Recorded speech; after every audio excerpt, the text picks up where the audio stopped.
Hey guys, welcome to Boxing Squared for boxing news and views from around the internet. The experiment to have unbeaten heavyweight Jarrell Miller headline his own card is getting a lukewarm response in Kansas, with only about half the available tickets for the relatively small venue having sold to date. Miller, he faces unbeaten 18-0 prospect Bogden Dinu at the 3,400-seat Kansas Star Arena on November 17th, supported by Brandon Rios, Clarissa Shields and Luis Arias on the undercard.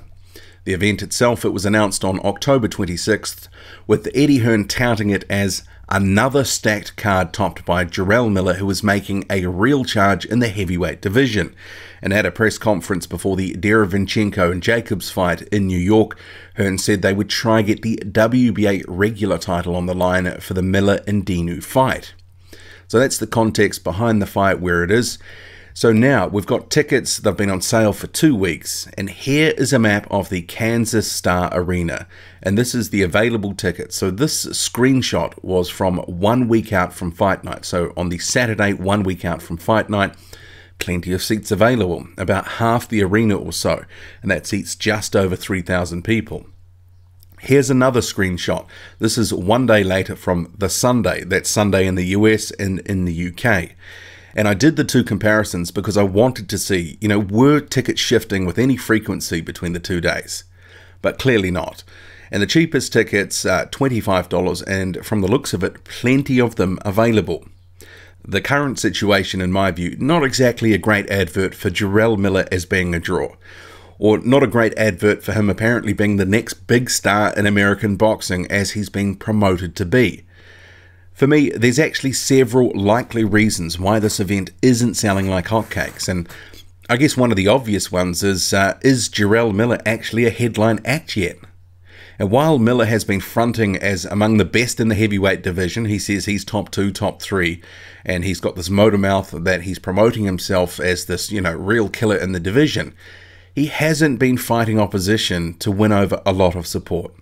He hasn't been fighting the opposition we want him to fight. If anything, many hardcore fans have actually been going off Miller for fighting a rinsed 41-year-old Thomas Adamek recently. And they keep promoting that as, he was fighting a legend, all that sort of thing. But Adamek was well past prime, and Miller shouldn't have been in there. And it was a mismatch, and it turned out to be a mismatch. And before that, so Miller, he fought Johann Duhaupas. And what fans, including myself, took from that fight was Miller was again fighting another top 30 sort of guy, like Marius Walk and Gerald Washington before Duhaupas, and he wasn't really sort of pushing himself to the next level, testing himself with a fight that fans actually wanted to see him in, because Miller, he's got a lot of talent, but we just don't know how good he is. But then straight off the back of facing the Frenchman, he swerves an IBF final eliminator with Kubrat Pulev to face an overmatched Adamek, and now he chooses to face a prospect in Bogden Dinu that no casual fan would have ever heard of. The fact is, Miller is now facing a guy on November 17th he's expected to beat. And that could also be another factor for sluggish ticket sales. Dinu at 18-0 has been relatively inactive for a prospect. He's only had 6 fights in 3.5 years.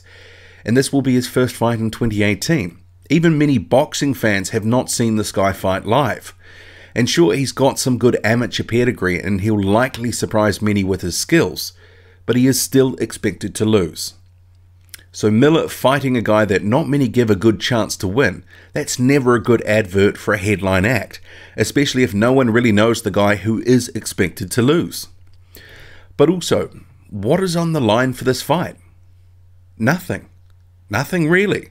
There had been some talk of the WBA regular title being on the line, but that hasn't materialized. There's been talk of it, but that's all. And the holder of that belt, Manuel Charr, he recently or allegedly failed a doping test. He's been publicly doing his best to cast doubt on the testing procedures for his B sample. His situation, it may not be resolved quickly, so he may not be stripped, or he may not, but that situation may not work out in the time frame for this fight. Actually, the Charr situation could drag on for a while. So it's unlikely Miller and Hearn get their wish to fight for that strap. And without that belt to add some extra credibility to the fight, The question then becomes, why is he even facing Dinu? He's expected to win against a somewhat unknown and unheralded prospect. He's not going to get a massive amount of credit from fans for this win.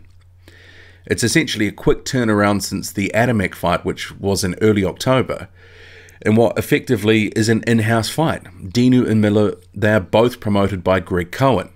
But Dinu, he is somehow rated in the WBA despite his inactivity, so the win would solidify Miller's position in the WBA, but that was never really in question anyway.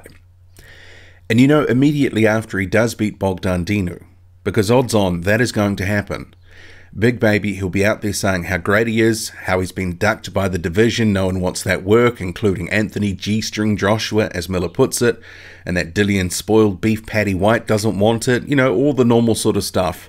When the reality is, Miller is the one not taking fights.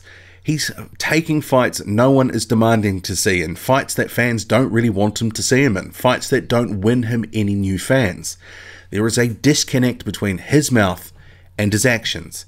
And until the two line up, I do really wonder how much of a draw can Jarrell Miller ever really be.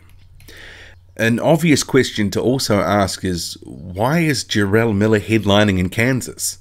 He's from New York, he's had the majority of his fights in New York. There's no obvious fan base for Miller in Kansas, and the same could actually be said for most of the rest of the undercard.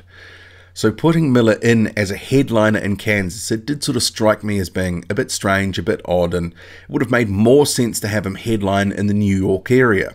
I'm sure that they will look to do that in the future. There's plenty of venues, perhaps at a size that, you know, for Miller's profile right now that they could make fit. But I guess for this event, perhaps they thought the act of having a big-time boxing event in a place that usually doesn't get big fights, they thought that would help the event, or at least be enough to draw interest, attract curious locals looking for a taste of something different, for a taste of big-time boxing. Then again, perhaps they thought Miller's reputation would also help shift more tickets. Who knows? We also have to remember this is the second of Miller's two-fight deal with DAZN.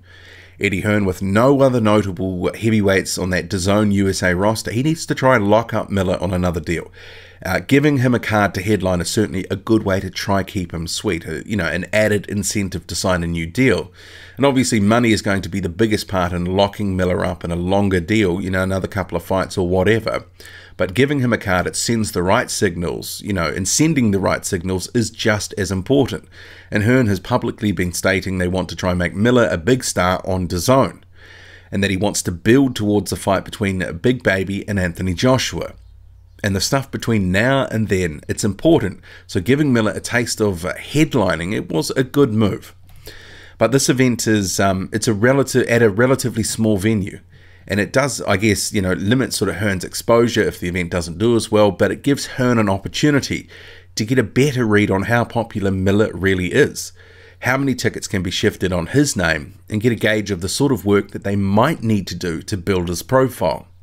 And Miller has already been talking of coming out to the UK, doing some promotional work and such, and Hearn actually hilariously stated that he thought Miller would get mobbed in the streets by fans.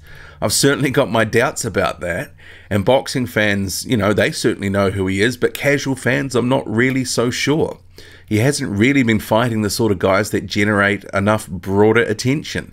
The biggest boost to his profile was probably back in, I think it was July, when he had that confrontation, very staged confrontation with Anthony Joshua at the DAZN USA launch. He was allowed to sort of stand just off stage when Joshua was on stage, and then obviously get up in his face. Very stage managed for the attention.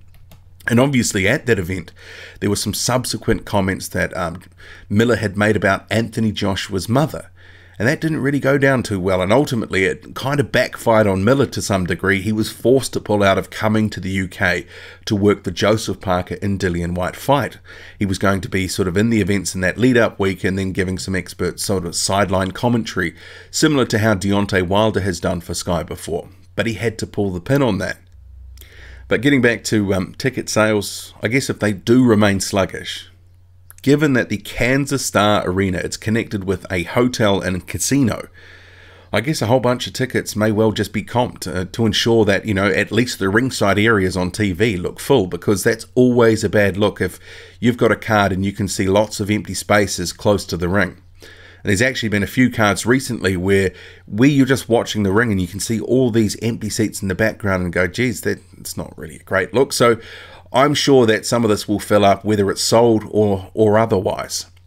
But will it be a sellout?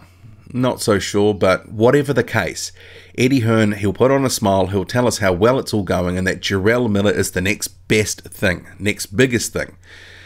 He may well be, but let's hope his level of competition picks up, because he can't hope to headline bigger venues, attract the sort of attention that he wants by fighting fights no one wants to see.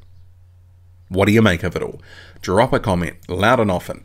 Hit like, hit subscribe, follow me on Twitter, boxing_squared. I'm out.